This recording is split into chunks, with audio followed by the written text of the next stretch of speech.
All right, what is up, everyone? Welcome back to the channel, and in today's video I've officially hit 200,000 miles on my 2002 Toyota 4Runner.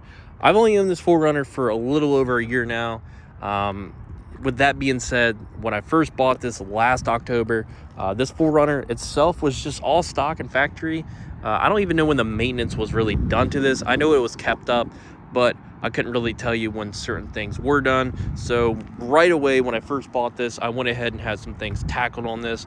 That being like the valve cover gasket leak, finding out if there was anything else wrong with it, changing fluids, and along for the ride for this thing, that's when the process started. The gears started turning. You know, what do I want to do to this? This is my very first Toyota. Also very first lifted, I guess if you want to call it a truck or the SUV. So I've never had a lifted vehicle. This was my first, and I think I did a pretty good job of kind of like deciding what I wanted to do and where I wanted to take, I guess, like my vision of what I think or what I thought was the perfect look for the 4Runner and functionality, what I wanted to use it for. So it is a daily driver. So if you follow along from, I don't know if you're like maybe new to the channel, but I've done a ton of videos covering reviews on certain parts where I got a lot of the stuff just solely my opinion based. And the recent video that I dropped, the previous for this, we're changing up some stuff, that being the wheel and tire combo setup. I'm going to also add the front Tundra brakes. That's something I decided that I wanted to do as well. So add some bigger brakes, make this thing stop a little better instead of having the factory ones that, you know, they work okay, but bigger is better, right? So let's go ahead and just kind of dive into this video a little bit. I've covered a lot of stuff in this video, so I'm going to try to minimize talking about stuff I've already, you know, covered briefly in previous videos. But 200,000 miles, that's a lot. But that for being said, for a Toyota of this age and platform, the third gen, which ran 96 to 02, this is the last year of it. I have the Sport Edition. So you had the SR5 base, then you had the Sport Edition, which I believe was just an 01 and 02, and then you had the Limited. The Limited, you got everything from dual auto climate control for your AC and heat. You got leather seats. This still has the sport bucket seats, but I think they actually just had the bucket seat, the cloth ones, I mean. But I think they're the sport version. I don't think there's really any difference, honestly. I know you got the limited wheels that you got with the Sport Edition as well. You got the painted front and rear bumper, and you got the synonymous hood that everybody wants, the hood scoop that is not functional, but it seems to have these little drains under here, which is kind of weird. So I guess if it's not functional, why have the drains? I don't know. But at the same time, I'm still learning about the Toyota. So mine came with the 3.4, the V6, putting out a little over 180 something horsepower, and I'd say a little over 220 foot-pounds of torque. By far, this thing is not fast whatsoever. But once you get on the highway and traveling and cruising with traffic, it moves and maneuvers pretty well. It's definitely a great daily driver. It's comfortable for long trips, and I've taken on a bunch of long trips. It's just easy to maneuver in and out of the city as much as I go into the city here in Richmond, Virginia, and just kind of travel around here, like the suburban area, going to the gym and stuff. So it definitely stands for the test of time for, being such an older vehicle. And it's still, stylish. I think it's held its own in the SUV market, since everything else has come out. So I think Toyota did right with this one. So what I mean by like breaking this thing in, once a Toyota hits about 200,000 miles, that's kind of like, it's kind of like this, the same with diesels. It's kind of when you start breaking, the transmission, the engine in, just the reliability behind a Toyota, especially for this year. It's granted, that's why you're buying it. I think looks and everything else you can do with it kind of comes second. The reliability for Toyota, and Toyota's like today, I don't think it has been as good as it was for this year for the cars and the trucks and the SUVs, the platforms that it had on the brand itself during that time, and that still are there. But Toyota overall has been one of the best car makers in the world for I'd say at least the last 30 years. So let's go ahead and kind of dive in real quick. Talk about what I've done. As you can see, I've changed up the radiator, cleaned some stuff up here.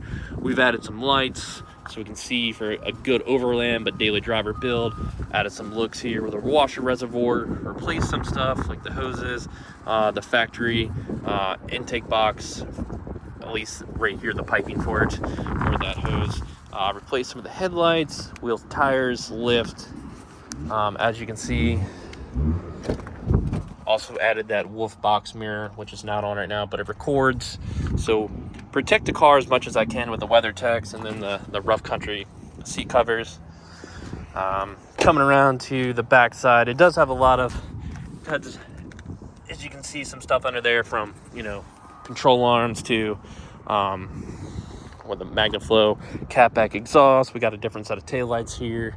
Got the snowbound chase lights, spoiler setup, even a Baja rack. So there is a lot, like the rock sliders here.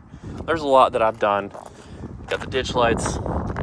So there's been a lot done to this vehicle to switch it up from the factory look, which, you know, I really love, and I am glad that I was able to kind of take my time and do it right with this. So at 200,000 miles, I'm gonna have some stuff obviously checked. I believe this is a timing chain, not the timing belt, but vice versa. Still learning here with that. I'm gonna have that checked just in case. But some of the stuff that you want to do check is the radiator. Make sure you change that out from the plastic one. I would advise to the aluminum one, but if you do get the OE, do the Denso one, I believe it is. Make sure that the valve cover gaskets are not leaking. That's one of the big common problems with these, especially when you're buying an older 4Runner like this. You want to check the frame for the rust. Replace the lower ball joints with only the OEM. You don't want to go Moog or, I don't know, something from Napa or something like that. I highly recommend anything that you do that's not aftermarket, that you replace with a factory part from Toyota.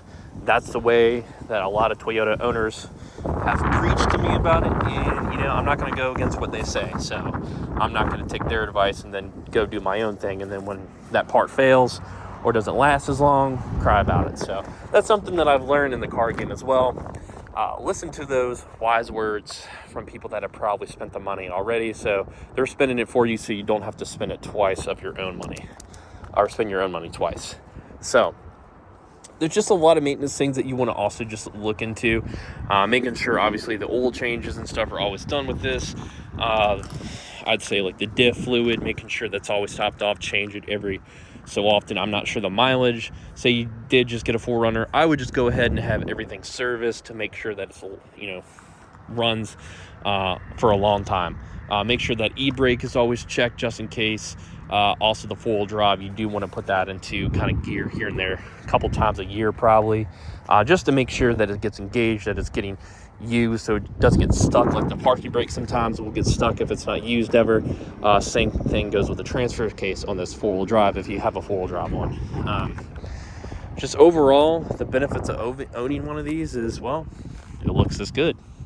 You'll know it lasts over 200,000 miles and will continue to go as long as you obviously take care of it. So the future plans for this, as I've talked about, will be painting the vehicle. The wheels and tires, actually the wheels came in today, so I'm gonna go check those out. They'll switch it up for a nice little summer look here coming. So I'm gonna have the tires and wheels, or the tires mounted to the wheels, and I might just go ahead and switch them out just to kind of see how they look. Or I might ride these out a little bit and then probably when it gets about April or May, switch them out. I don't know. So worst case scenario is, you know, I go ahead and do that and I like how it looks. I think I will, obviously. And then I switch back to these so I can get a little more usage out of these. So I'm not going to get rid of these. I just wanted to have two different sets, something that I could run maybe in the fall and winter, kind of like that darker, gloomy look with the fall and winter, and then kind of that bright pop with the spring and summer, a little bit of a bronze look to it. So it is the first, they actually were the only two wheels that I wanted to go with. I went with these first because I think it flows better, and it was kind of what everyone was like, that's the better look for the vehicle at the time, and it does flow really nicely. So I think overall this is probably by far my favorite vehicle that I've owned, as I've had a lot of complications and issues with the Mustang. So moving forward with the Mustang, definitely going to be looking to finish that build here shortly. with that whole new K-member setup, but definitely looking through to an S550 just because I want to use the new Edge, just because it has its complications and issues, and they're just small little things that always kind of pop up here and there. I know with an S550, you know, the technology's there, and I won't be doing as much, like moving stuff around, like the battery and all that, adding new wiring here and there and a bunch of stuff. So same with this vehicle. It didn't really even have to do any of that. I think the most headache was the lift kit, but at the same time, it was I'd say the headache was piecing it together. That just being said, that everything on the, if you go to Dominson's website, everything is there for the drop-down menu. I don't know what the fuck's going on, but all right. I was hoping like a crash or something. Get it on film. But anyways, as I was saying, when you do like a lift kit, you always want to make sure that you're taking care of the extra stuff, like, you know, the extended brake lines and stuff, something that might not be there, but you're kind of figuring out, you know, when you have the lift kit done, you want everything done all at the same time. Like the CV axles, I got the long extended travel ones, so I was able to get those at the same time. I planned for the lift kit and everything that I needed. I got extra stuff, and I only had a couple things left over, just small stuff that really wasn't needed.